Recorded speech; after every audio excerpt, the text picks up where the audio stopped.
Hi అండి, welcome to Nihari vlogs. నేను మీ నిహారిక. ఈరోజు మీకు నా ఫ్రెండ్స్ అందరూ అడుగుతున్నట్టు నెల్లూరు చేపల పులుసు ఎలా చేయాలో చూపిస్తాను రండి. ముందుగా ప్రాసెస్ అయితే నేను ఇక్కడ 1 కేజీ చేపలు తీసుకున్నాను, పీసెస్. దీంట్లో సరిపడినంత ఉప్పు, ఈ ముక్కలకు సరిపడినంత ఉప్పు అండ్ 1/2 స్పూన్ పసుపు, 2 స్పూన్లు కారం వేసి అండ్ 1 స్పూన్ ఆయిల్ వేసి మనం బాగా కలుపుకోవాలి. కలిపేటప్పుడు జాగ్రత్త అండి, ముళ్ళు ఉంటాయి. కొంచెం ఇట్లా గిన్నెని ఎగరేసైనా కలుపుకోవచ్చు, లేదంటే చేత్తైనా కలపండి. చేత్తో కలిపితే కొంచెం జాగ్రత్తగా కలుపుకోండి, ముళ్ళు గుచ్చుకుంటే. ఫిష్ క్వాంటిటీ ఎక్కువ ఉండేదైతే ముళ్ళు అంత ఉండవండి, సో తీసుకునేటప్పుడు కొంచెం చూసి తీసుకోండి. నెక్స్ట్ ఇవి కలిపి పక్కన పెట్టుకున్న తర్వాత మనం పులుసు కోసం చింతపండు అవి జ్యూస్ అది తీసి పెట్టుకుందాం. నేనైతే ఇక్కడ 1 కేజీకి 100 గ్రామ్స్ చింతపండు తీసుకుంటున్నాను. దీన్ని ఒక 10 మినిట్స్లో నానిపోతుంది. లేదంటే ముందుగా అయితే కొంచెం వేడి నీళ్ళు వేసి నానబెట్టుకోండి. ఇలాగా పిప్పంతా తీసేసి జ్యూస్ ఉంటుంది కదా, ఈ జ్యూస్లో మరీ ఎక్కువ నీళ్ళు పోసి నీళ్ళుగా చేయొద్దండి. కొంచెం 1 గ్లాసు 2 గ్లాసులు నీళ్ళు పోయండి. ఇప్పుడు దీంట్లో ఉల్లిపాయ టమాటా కూడా వేసి కొంచెం కొత్తిమీర కూడా వేసి బాగా పిసకాలి. అవన్నీ వాటిలో ఉండే సారం కూడా వచ్చేలాగా. ఇక్కడ నేను 1 ఉల్లిపాయ 2 టమాటాలు తీసుకున్నాను, మీడియం సైజువి. పండుగ ఉండే టమాటాలు తీసుకోండి. ఇలా కలిపి పెట్టుకున్న తర్వాత నెక్స్ట్ పోపు కోసం 1 ఉల్లిపాయ 4 పచ్చిమిర్చి తీసుకున్నాను. నెక్స్ట్ స్టవ్ మీద ఆయిల్ పెట్టి నేను ఇక్కడ గ్రౌండ్ నట్ ఆయిల్ తీసుకున్నానండి. ఒక్కొక్క ఆయిల్ పడితే ఒక్కొక్క టేస్ట్ ఉంటుంది. మస్టర్డ్ ఆయిల్తో కూడా చేయొచ్చు, గ్రౌండ్ నట్ ఆయిల్తో చేస్తే కూడా చాలా బాగుంటుంది. ఇప్పుడు ఆయిల్ హీట్ అయ్యాక 4 గింజలు మెంతులు, ఆవాలు 1/2 స్పూను, జీలకర్ర ఇవన్నీ వేసుకొని చిటపట అన్న తర్వాత మనము కరివేపాకు, ఉల్లిపాయలు కూడా వేసుకొని అండ్ పచ్చిమిర్చి కూడా వేసుకొని బాగా వేపుకోవాలి. కొంచెం గోల్డెన్ బ్రౌన్ కలర్ వచ్చే వరకు మనం ఇక్కడ వేపుకోవాలి ఇవి ఉల్లిపాయలు అంతా. మీకు ఆ మెంతులు వేయడం వల్ల మంచి స్మెల్ వస్తుంది.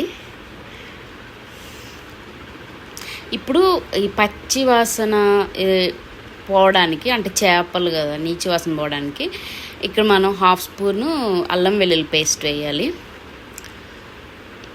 ఇది కొంచెం వేగిన తర్వాత పసుపు కూడా వేసి వేపుకోవాలి. అండ్ నెక్స్ట్ మనం ఈ పసుపు అల్లం వెల్లుల్లి పేస్ట్ అంత పచ్చివాసన పోయే వరకు వేపుకున్న తర్వాత మనం కలిపి పెట్టుకున్నాం కదా చింతపండు జ్యూసు అండ్ టమాటా, ఉల్లిపాయ, కొత్తిమీర వేసి ఆ రసం కూడా దీంట్లో నెక్స్ట్ పోసేయాలండి.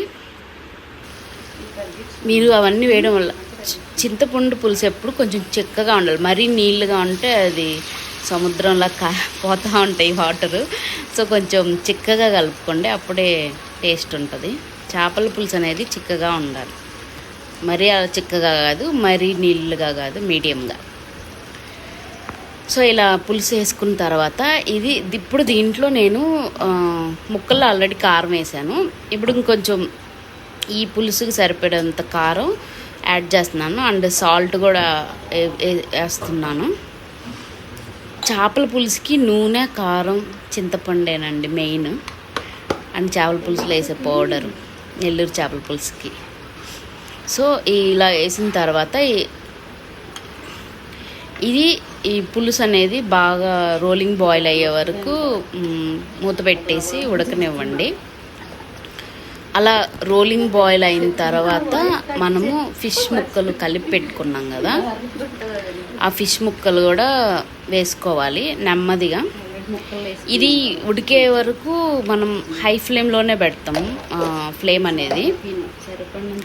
వన్స్ ఇది రోలింగ్ బాయిల్ అయిన తర్వాత మనం మీడియం ఫ్లేమ్లోకి పెట్టుకొని అప్పుడు ఫిష్ పీసెస్ వేసుకోవాలి.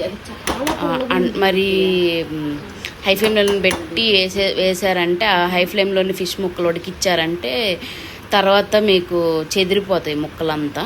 సో ఎందుకంటే ఫిష్ త్వరగా ఉడికిపోద్ది కదండి. ఇక్కడ చూసారా, అవి తలకాయ కొంచెం పెద్దగా ఉంది, అంటే ఇది ఫిష్ పెద్ద చేప, మేము దాంట్లో వాటర్లాగా తీసుకున్నాం. సో ఇక్కడ ముక్కలన్నీ వేసిన తర్వాత కొంచెం అంటే కలిపిన దాంట్లో ఒక కొంచెం వాటర్ వేసి దాంట్లో వేసేయండి. ఇప్పుడు మనం ఫ్లేమ్ అనేది మీడియం ఫ్లేమ్లోనే పెట్టుకొని కొంచెం ఉడికే వరకు ఉంచాలి. ఇలా ఇట్లా చూడండి, ఇలా ఉడికిన తర్వాత మనం ఈ చేపల పులుసులు వేసుకునే పౌడర్, ఇదేనండి మెయిన్ ఇంగ్రీడియంట్ ఆ నెల్లూరు చేపల పులుసులు. ఇది ఎలా చేసుకోవాలంటే మెంతులు 1/2 స్పూను, 2 స్పూన్లు జీలకర్ర, 2 స్పూన్లు ధనియాలు, 1 స్పూన్ జీలకర్ర బాగా సన్నసగ మీద వేయించుకొని పౌడర్ కొట్టుకోవడమే.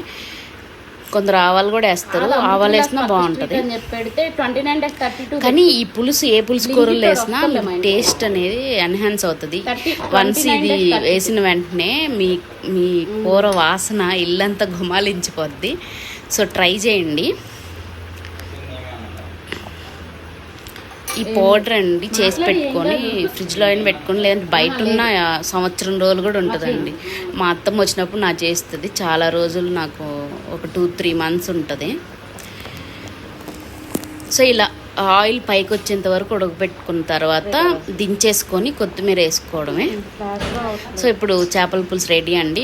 మామూలుగా అయితే నేను మ్యాంగో కూడా వేస్తాను, కానీ అప్పుడు దొరకలేదు మ్యాంగో, అందుకని నేను వేయలేదు. మ్యాంగో వేస్తే ఒక టేస్ట్ ఉంటుంది, వేయకపోతే ఒక టేస్ట్ ఉంటుందండి. మీకు కానీ దొరికితే వేసుకోండి.